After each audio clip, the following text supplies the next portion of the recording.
భద్రాచలం పట్టణంలోని బస్టాండ్ సెంటర్లో శ్రీ కనకదుర్గమ్మ అమ్మవారి గుడి నూతన కమిటీ చైర్మన్గా మగపురాజు, కమిటీ డైరెక్టర్లుగా కాసా లక్ష్మణ్ రాజా, కలిశెట్టి శ్రీనివాస్, జాలే సురేష్ రెడ్డి, బొరెల రాజేష్, పుట్ట జానకి రాణి, తాటి రాజా సులోచనలతో ప్రమాణ స్వీకారం చేయించిన దేవాదాయ శాఖ అధికారులు. ఈ సందర్భంగా నూతనంగా కనకదుర్గమ్మ ఆలయ కమిటీ చైర్మన్ మగపురాజు మాట్లాడుతూ,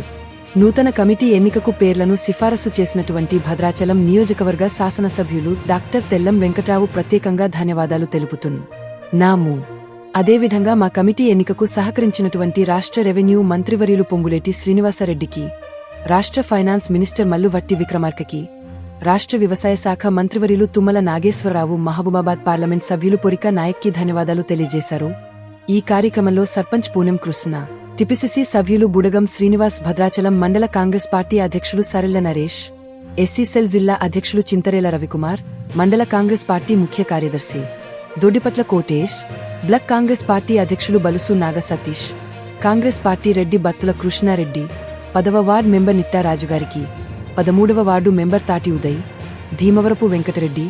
చింతాడి రామకృష్ణ, రాగం సుధాకర్, పెద్దినేని సీను, రాసమల్ల రాము పాల్గొన్నారు.